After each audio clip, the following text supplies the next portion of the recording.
Today in Spider-Man spoilers, we get an iconic meme, a camera, a million spiders, and the first look at the arena version of the set. Let's break it down.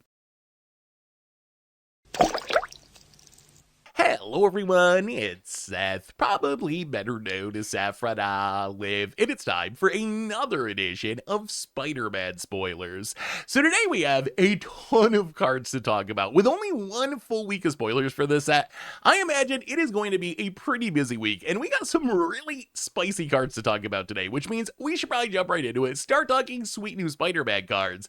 Before we do, a couple of quick reminders. First, to keep up on all the latest previews throughout the day, you should head on over to MTGpreviews.com. Second, if you need any of these cards, you can snag them from our sponsor Card Kingdom over at cardkingdom.com/MTGGoldfish.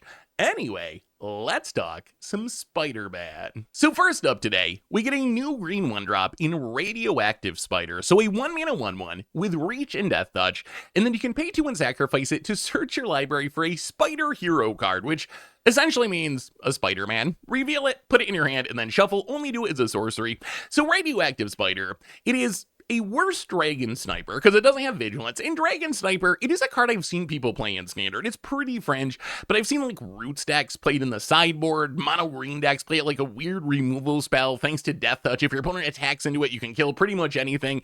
So definitely not a staple, but it is like close to being standard playable. But Radioactive Spider is just a worse version of it since it doesn't have Vigilance.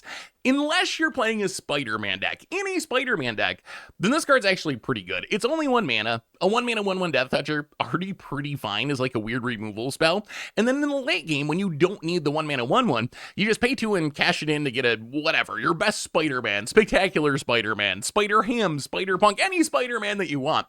So I think in a Spider-Man deck, it's probably pretty fine. Outside of a Spider-Man deck, it's just a worse Dragon Sniper. 2 other things I want to mention about this card real quick. So first, it doesn't work the way you want with the double-face Spider-Man. So like Miles Morales only counts as the front side in your deck. So in your deck, if you activate Radioactive Spider to tutor up a Spider Hero, it's going to see Miles Morales is a human citizen hero, so you can't tutor it up, even though the backside is a Spider Hero. So keep that in mind. Doesn't work that well with double face cards where the Spider Hero part or the Spider-Man part is only on the backside. The other thing I want to mention is you don't necessarily have to be a full-on like Spider-Man tribal deck to make this work. There's 2 ways you can play this card. You can play it in a deck that just has a whole bunch of different Spider-Men and use it like a toolbox card where you get the best one for a situation. But you could also just play this as extra copies of one really important Spider-Man. Like maybe you build a deck around Venom because you want to do the Bolus Citadel thing. You could play 4 Radioactive Spiders essentially just to tutor out Venom to make sure you always have access to it.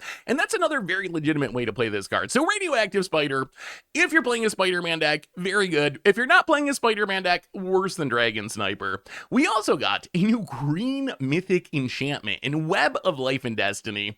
And this card's pretty interesting. So it's 8 mana, but it has Convoke, so you can tap creatures to help pay its mana cost. And then it says, at the beginning of combat on your turn, look at the top 5 cards of your library. You can put a creature card from among them on the battlefield. The rest go on the bottom of your library in a random order. So Web of Life and Destiny, we don't have a perfect comparison for this. It kind of reminds me of Birthing Ritual. Obviously way more expensive, but you don't have to sack things and you can get anything. There's no mana value restriction. Kind of like a Curse of Unbinding, where in theory you're getting a free creature each turn out of this expensive enchantment. The thing that intrigues me about this card is what it asks for. So it really wants a bunch of cheap creatures or tokens to help convoke it out, but then it also wants big creatures in your deck to be able to cheat into play with Web of Life and Destiny. So it's kind of an interesting deck building challenge. So where do we actually play this card? The first thing I thought of is this could be an interesting backup in a Kona deck. So you can use Convoke as another way to tap Kona to cheat things into play from your hand. And then once you get Web of Life and Destiny on the battlefield, you just get free shots at finding a Velgavoth or a Vaultborn Tiger every single turn at the beginning of combat. The only problem with the Kona plan is the Kona deck doesn't have a ton of cheap creatures to help convoke it into play, so it might just be too expensive because we don't have enough convoke fodder. The other direction you could go is more of a go wide deck. So I think of something like the Collector's Cage deck in Standard, which is already built around putting a ton of bodies on the battlefield with Sandstorm Salvager, Sanguine Evangelist, because you want to power up Collector's Cage. And then it already has some big finishers like Overlord of the Mistmoors. Yeah, maybe not as exciting as putting, a Valgavoth into play, but still a free Overlord of the Mistmoors is a really, really powerful card. So I could see it being good there. Like, this deck doesn't have as much top end as the Kona deck, but it's going to be much better at convoking Web of Life and Destiny into play. I also would like to try this in Elves. I think it's an interesting Elves card. Elves hasn't been good enough in Standard, but Elves is really good at flooding the board with cheap creatures. It also can make a lot of mana thanks to like Elvish Archdruid, and then this is a way you can like dig for Craterhoof to close out the game. Even if you're putting another Elvish Archdruid or Elflord into play, it's really not that bad, so it could be interesting in Elves in Standard. The other way to take advantage of this card is extra combat steps. So since it triggers at the beginning of combat on your turn, if you can take extra combats, that's extra Web of Life and Destiny triggers. So imagine like you ramp out your Web of Life and Destiny and then you full throttle to get 2 extra combats. That means you're going to get 3 Web of Life and Destiny triggers in one turn, which should close out the game, or Aurelia the War Leader for extra combats. Even just Fear of Missing Out, even though it only gives 1 creature an extra combat, that's still going to give you an extra combat step and an extra Web of Life and Destiny trigger. So that's another way to take advantage of this card. As far as Commander is concerned, in some sense, I think you could play this in any green deck that just has a bunch of big creatures. It's probably going to be at its best in a couple of places, though. So like we just talked about, in Standard, really good with extra combat step commanders like Tifa or Angsrag, just so you get more triggers out of Web of Life and Destiny. But like I mentioned before, if you're playing any sort of like big green creature deck, I think I would at least consider Web of Life and Destiny. So like Savala or Goreclaw or Eladrami. These are decks that are often flooding the board with like cheap mana dorks and then have a bunch of big things to put into play. And Web of Life and Destiny seems perfect there. Also could be interesting in token decks. So token decks, kind of the opposite of the big green creature deck. The big green creature deck, you might struggle with cheating Web of Life and Destiny into play on the cheap with Convoke, but you're going to have great hits for the deck. In a token deck, you're going to be able to Convoke this out super easily with all your tokens, but the stuff that you might be cheating into play with it might not be that busted because you're going to have a bunch of token fodder in your deck. But still, you could theoretically be casting this for free in Chatterfang or Balin or Jetmir just by tapping a bunch of random tokens, and that seems really, really strong. The only thing that gives me doubt about this card, I've seen some people be like, oh my god, this is a green commander stable, you should play this in every green deck in Commander. And I'm not that high on it. I mean, like, Lurking Predators exists, and Lurking Predators, I love Lurking Predators. Whenever your opponent casts a spell, you just reveal the top card of your library. If it's a creature, you get to put it into play, otherwise it goes on the bottom. And in Commander, your opponent sometimes casts a lot of spells, so you get a ton of shots of this every turn.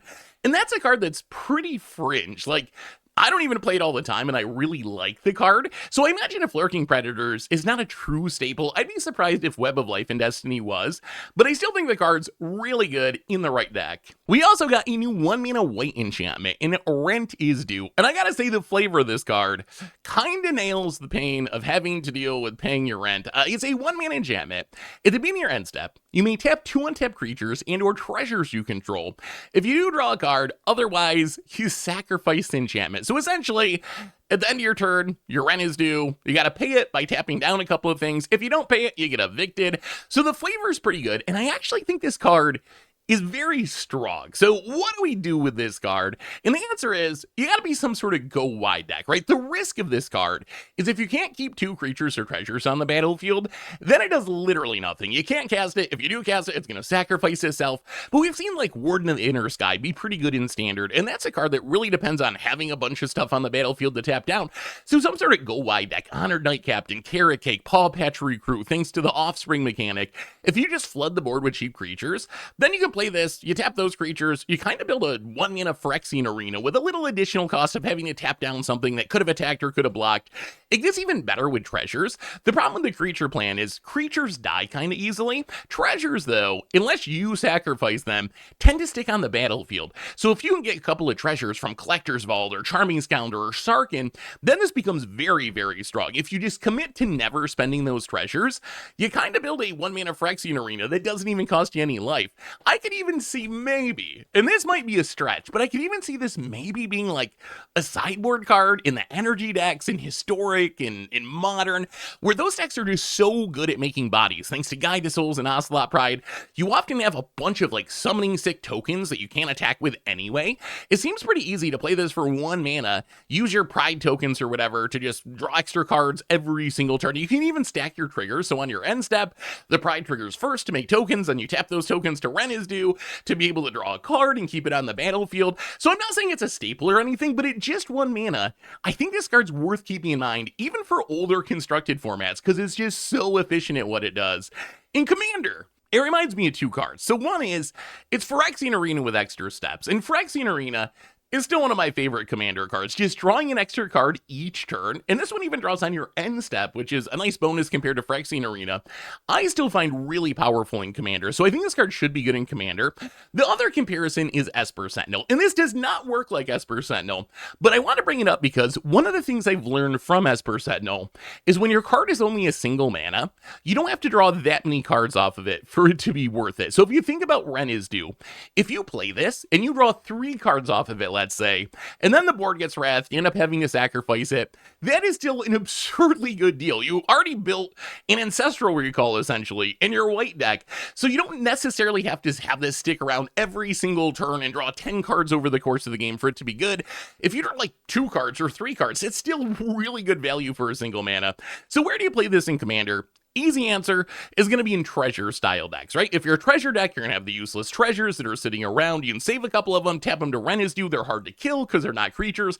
So if you're playing Mr. House or Vihan or Jin Jansen, seems like a really solid Phyrexian Arena for those decks.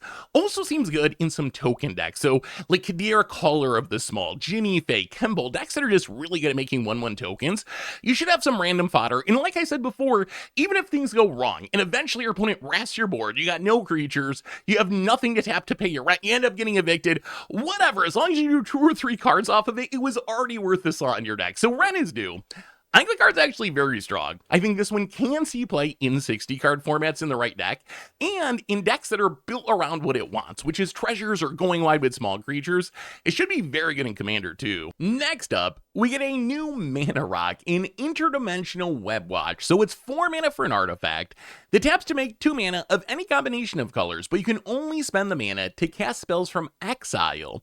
And then when it enters, you exile the top 2 cards of your library until the end of your next turn. You may play those cards. So Interdimensional Web Watch, it's essentially 4 mana colorless light up the stage, mixed with Hedron Archive that only makes mana from things cast from exile. And I think this is pretty much a Commander card. Like, yeah, in Standard, I guess it's an artifact for Simulacrum Synthesizer, but when you consider that, it's usually 2 mana to impulse draw 2 cards, and this is 4 mana, and that the 2 mana that you make with Interdimensional Web Watch only goes for things from exile, which is nice because it lets you cast the cards that you exile with it, but in a lot of decks isn't going to do a ton unless you're really built around casting from exile.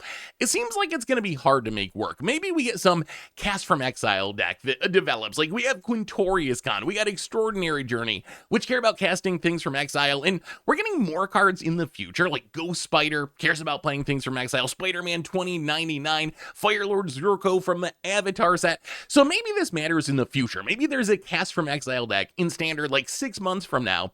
But for now, I think this card is probably mostly unplayable in competitive Standard.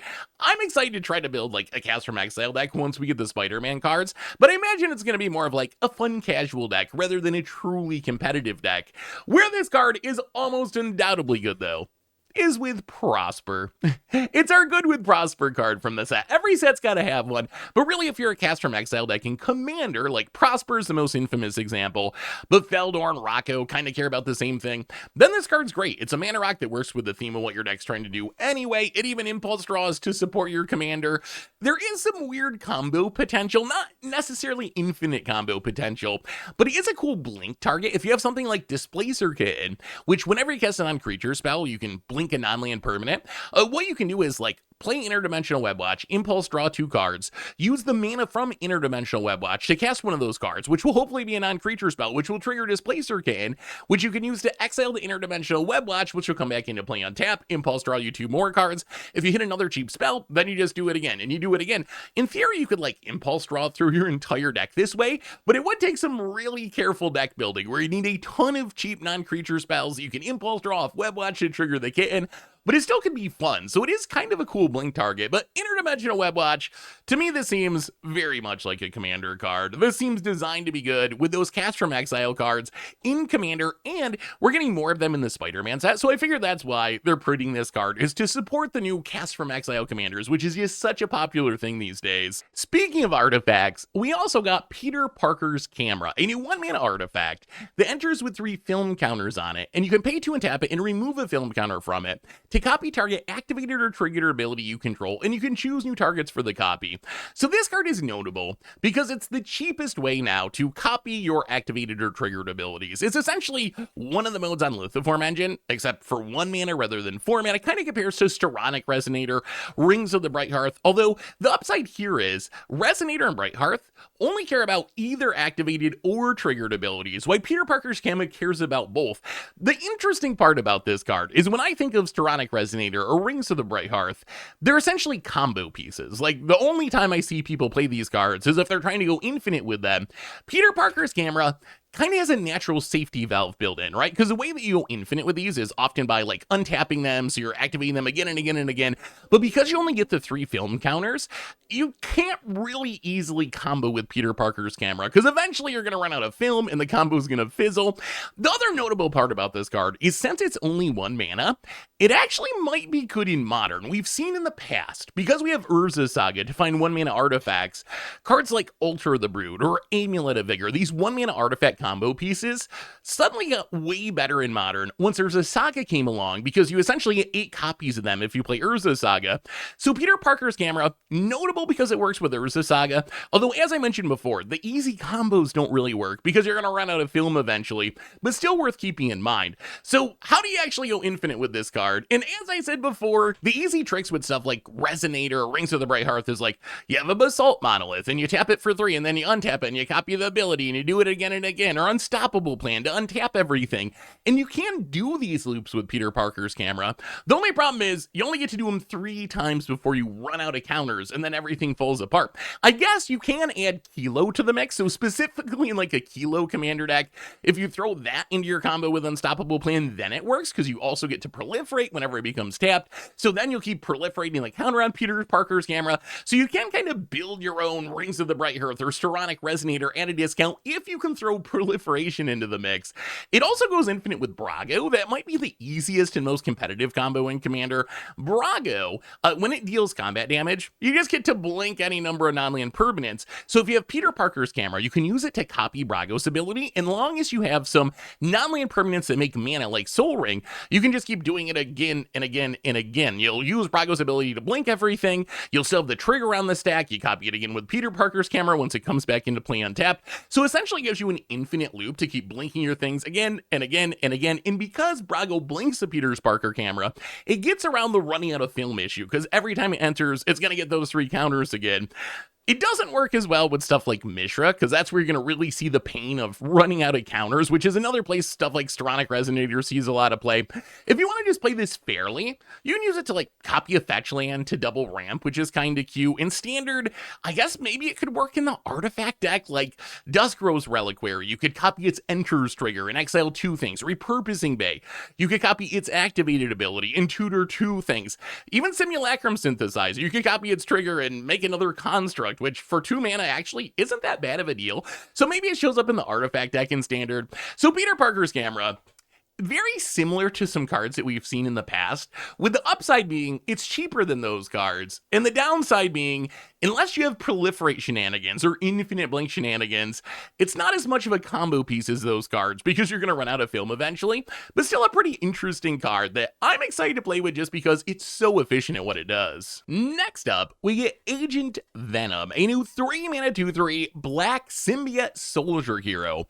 It is Flash and Menace, and it says whenever another non-token creature you control dies, you draw a card and lose a life. So Agent Venom, it's essentially Midnight Reaper, Grim Horror specs, with the upside that it has Flash and Menace, which is something, but the downside, at least in 60 card formats, that it's legendary, so you can't stack up multiples on the battlefield. And it's worth pointing out that in Standard right now, we already have Midnight Reaper, and no one actually plays it, and I'm not sure that the upside of being able to flash it in is enough to change the equation. It is a card that would work well in some sort of Sephiroth deck, where you're actively sacrificing your own creatures, and it is cute that because of Flash, it gets much better against Wraths. Like, if your opponent sees a Midnight Reaper on the battlefield and you got a bunch of creatures, they might be like, maybe we can't actually Wrath right now because you're going to draw so many cards. But this, you can get your opponent by surprise and like flash it in response to the Wrath. But really, it's essentially, I would say, a slight upgrade or maybe even a side grade to something like Midnight Reaper. As far as Commander is concerned, it's good in sacrifice-style decks. You can play it in, like, Wilhelt, where you're just sacrificing zombies all the time. Tursa Karlov, Sir Conrad. Again, Midnight Reaper is not really a staple, but the one downside of this card, the big downside, which is being legendary, doesn't really apply in Commander. So in Commander, I think this is the new best version of the Midnight Reaper effect. So if you're playing some sort of sack deck, seems like a really good 99 option. The other twist on this card is it's a soldier, and black soldiers aren't really a big thing in Magic, but Commissaire Seravina Rain is a black soldier commander, and in that deck you get a little bit of tribal synergies as a bonus, so that's kind of a nice upside. I've seen some people say, oh, this would be a fun commander, and honestly, you can play it as your commander, but I actually think it's pretty bad as a commander. I think it's much better in the 99. If I'm playing like an aristocrat style deck, I would much rather have a sack outlet, like a Yawgmoth or a Nyara or a Braids or a Sephiroth in the command zone, than have a Midnight Reaper in the command zone. So I think it is a very good commander card in stack decks. I'm just not excited to actually play it as my commander. I would much rather play Yawgmoth as my commander and have Agent Venom in the 99 as one of my card draw effects. So Agent Venom, not really reinventing the book. We've seen many cards similar to this in the past. I think Flash is a nice upside. We'll have to wait and see if that's enough to actually make it playable in 60 card formats. We also got Flash Thompson Spider-Fan, which I don't know Spider-Man lore, but from what I've picked up, Flash Thompson eventually becomes Agent Venom, maybe? I don't know. I might actually be messing this all up because I don't know Spider-Man lore, but it's a 2-mana 2/2 legendary human citizen.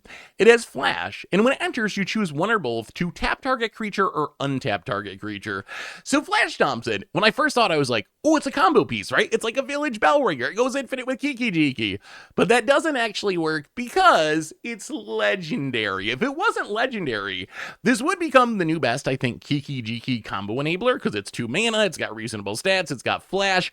But because it's legendary, the combo doesn't work. I guess you can still go infinite with Splinter Twin. If you put Splinter Twin on this, you can tap it to make a copy of it. It's going to legend rule, of course, but you can use the copy to untap the original, tap it again to make another copy. So you don't get to make infinite creatures because of the legend rule, but if you have like a Blood Artist on the battlefield, you do get infinite death triggers, so I guess that could be a possible way to take advantage of this card.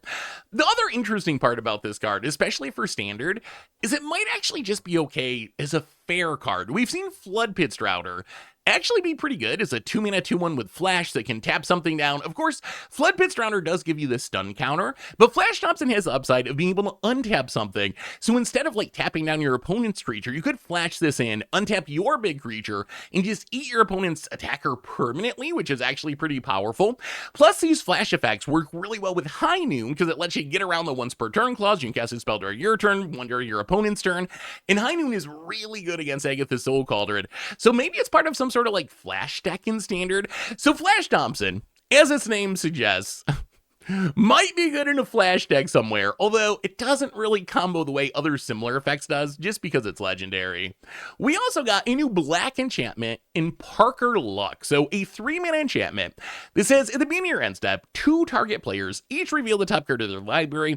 They each lose life equal to the mana value of the card revealed by the other player, and then they each put the card revealed into their hand. So Parker Luck, it's essentially Keen Duelist on a body. And I gotta say, I love Keen Duelist in Commander just because it's a fun effect. I don't think it's necessarily a super strong effect all the time because it's very random and you really don't know what the outcome's gonna be. It's essentially you and someone else draw a card every turn, except you take an indeterminate amount of damage depending on what flips up. But I do think it's a really fun card draw effect. If you want to try to build around this card in Standard, and I will first say you probably shouldn't do that if your goal is to win, because giving your opponent a card each turn isn't usually a good way to win.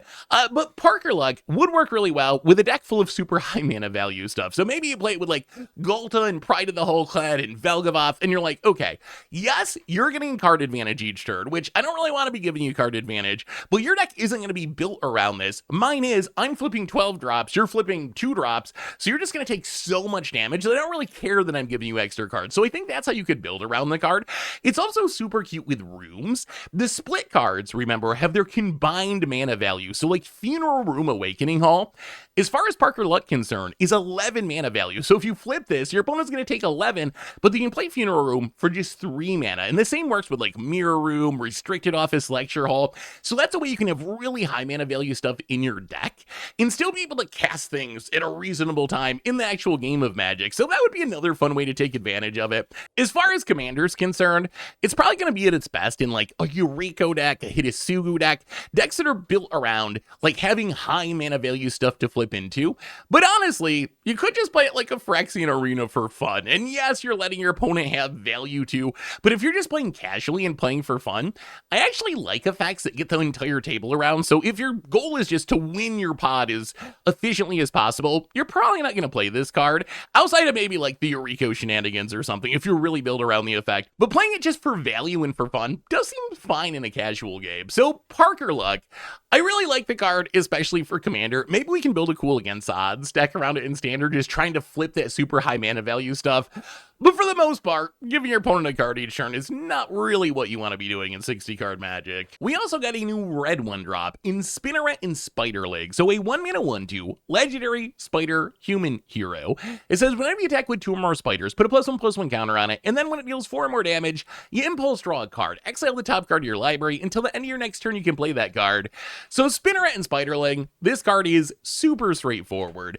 It could be a good 1-drop if you are a spider deck. In a spider deck, you can like play this turn 1, play Masked Meower on turn 2, attack with both of them, get a counter, eventually you grow up big enough that you start impulse drawing.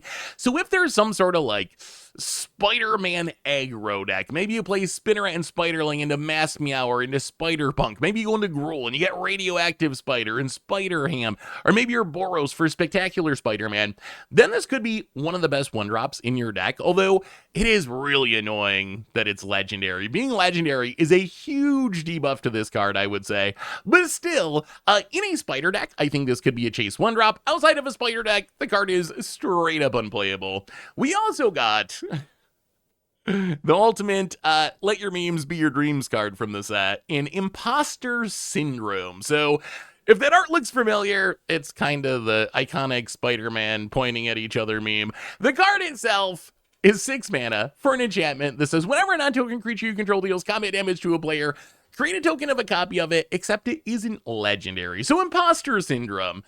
I think the real goal is to have the meme on a Magic card, and we don't really have a great comparison for this. It kind of turns everything into a giant Anaphage or a Spawn Wraith. These creatures that when they deal combat damage, you get a copy of them.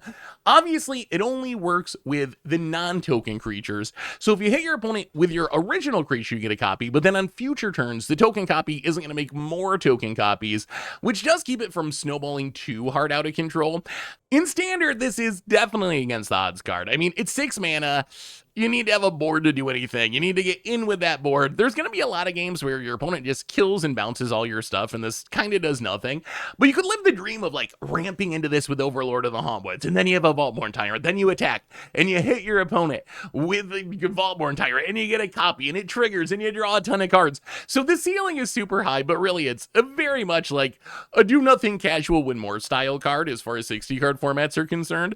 And Commander, I actually think this card is super fun, although also probably not like super duper playable, because it still has the same problems, right? Where you need to have a board, you need to be able to stick this on the battlefield, hope your opponent doesn't interact with you, but the ceiling is incredibly high. If you can build a big board and then drop this, imagine being like a Yarak deck, so all your stuff double triggers, and then you attack with a bunch of Muldrifters, and you get copies of them, and they all double trigger, or Miram, you play it in Miram, and then you make all these dragons, and you get a ton of copies, so it can lead to some really really huge, explosive, massive turds, and I think it's a super fun card, although I think really that's kind of all it is. I don't think you play this card because it's competitive, you play it because it's going to make big, spectacular turns, and that's what Commander is all about. Also really good in clone style decks. If the whole point of your deck is just to copy things a bunch of times, this is a repeatable way to copy things again and again and again. So like Shakashima, Riku of 2 Reflections, other potential homes for this card. So Imposter Syndrome definitely looks kind of like an unset card, I would say.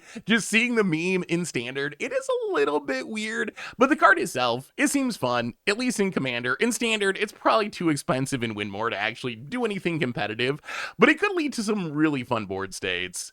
We also got a card that I think is legitimately strong in Shadow of the Goblin. So Shadow of the Goblin, 2-mana red enchantment. At the beginning of your first main phase, you can discard a card. If you do, you draw a card, and then whenever you play a land or cast a spell from anywhere other than your hand, it deals 1 damage to each opponent. So this is kind of a new effect. The closest comparison is Boundary Lands Ranger, which is way less powerful as a creature that dies to removal. But once you get this down, you get to rummage every turn, discard a card, draw a card, which is actually pretty powerful. Not necessarily in a generic sense, although even in a generic sense, you just discard extra lands to draw hopefully non-lands. So card filtering is never going to be bad, but it gets even stronger once you start building around that effect a little bit. The second mode on the card, I think, is actually pretty powerful too. It's kind of like an Impact Tremors for playing things from anywhere but your hand. So this means playing stuff from exile, like from Impulse Draw. It can mean playing it from the graveyard, like with the Mayhem mechanic or Flashback. It can be playing plot cards that you put into exile. So there's actually a lot of ways that you can play cards from anywhere but your hand. I think the most obvious home for this card is the Mayhem deck. This seems to be to support Mayhem, where every single turn you get to discard a card, hopefully a card with Mayhem that then you can play from your graveyard, and you draw a new card, and then when you play the thing from your graveyard, you even get some damage. So maybe we have some sort of like Mayhem aggro deck. We have Ultimate Green Goblin, we got Carnage, Crimson Chaos. We'll have to see how strong the deck is when you mash everything together, but you can see the pieces for some sort of like strong Rakdos Mayhem aggro deck, and I imagine that Shadow of the Goblin would be a key enabler in that deck. It also seems good in just like a generic discard deck. We still have Inti, we still have Monument to Endurance, we got cards like Marauding Mako, Captain Howler, Sea Scourge. So in a deck like this, Shadow of the Goblin does exactly what you want, which is discarding a card each turn to trigger your Inti, to trigger your Sharks, to trigger your Monument. Plus, maybe you play some stuff from exile with like Inti or whatever and get a little bit of damage out of it. It's also just another way to get cards in your graveyard. Maybe you're trying to reanimate a Pornoculus or zombify something. This is just another way that every turn you're able to discard a card to set up your reanimation synergies. The second half of the card also works well with the play from exile stuff, which we've talked about a few times today. Right now, I don't think we have enough in Standard to build a deck around the effect that's just like Quintorius Con, but we know we're getting more of this in Spider-Man with Spider-Man 2099. We know we're getting even more of this in Avatar with Firelord Zuko.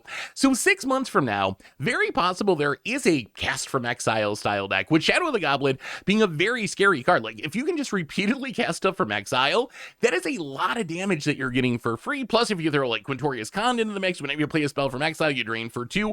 You could burn people out of the game pretty quickly once it gets going. As far as Commander is concerned, it's another good in Prosper card. Play it in Prosper, play it in Feldorn, play it in Rocco. Very good in those decks that are going to be consistently playing from exile. You're going to get a ton of damage, plus you get some looting along the way. It might be even better, though, with Obnixilis Captive Kingpin. Obnixilis, so funny, it specifically cares about opponents losing exactly 1 life, because when your opponents lose exactly 1 life, you get a counter on Obnixilis, and then you impulse draw a card. You exile it, you can play until your next end step. So Shadow of the Goblin, it's not an infinite combo with Obnixilis, but they synergize really well, because if you play something from exile, it's going to trigger the Shadow of the Goblin to deal 1 damage to each of your opponents, which will trigger the Obnixilis to then impulse draw you another card, and if you can play that card, it'll trigger the Shadow, it'll hit the Obnixilis, you'll do it again. The only problem is you run out of mana eventually, right? That's why it's not fully infinite, but still, you can churn through a big chunk of your deck just chaining cards again and again with Shadow of the Goblin and Obnixilis. It also seems like it could be a payoff for some play from the graveyard decks. Like, if you have this on the battlefield in Past in Flames or go through an Underworld Breach loop, you probably just kill the table by casting stuff from your graveyard. Every time you cast something, you get a damage. So it's kind of like a weird grape shot almost that sits out on the battlefield if you're storming off or breaching off from your graveyard. So Shadow of the Goblin, I actually think this might be one of the strongest cards that we've seen from the set so far, at least for 60 card formats. It's only 2 mana, rummaging is always good, and then it's a payoff for playing stuff from exile and from other places outside your hand. So I would not be surprised if Shadow of the Goblin was actually a very good card in Standard and lots of commander synergies too. Wrapping things up today, we get 3 more cards from this special sheet. The one to the left, Beast Within, the one to the right, Hunter's Insight. These cards are not the most chase cards, although they do see a bit of commander play, and the art is super cool. We also got our first look at a couple of cards from the Arena version of the set. So remember, on Arena and on Magic Online, Wizards didn't get the digital rights for the set, so they can't actually use the Marvel IP. So instead of the Soul Stone on Arena and Emoto, we get the Terminus of Return, which is the same card, except rather than being an Infinity Stone, it's a Terminus Stone, and you don't harness Infinity, you Origin instead, but it plays the same. Or Karaz, that is Spider-Punk in the actual set, but on Arena, it's going to be Karaz, which does the exact same thing, but has a different name.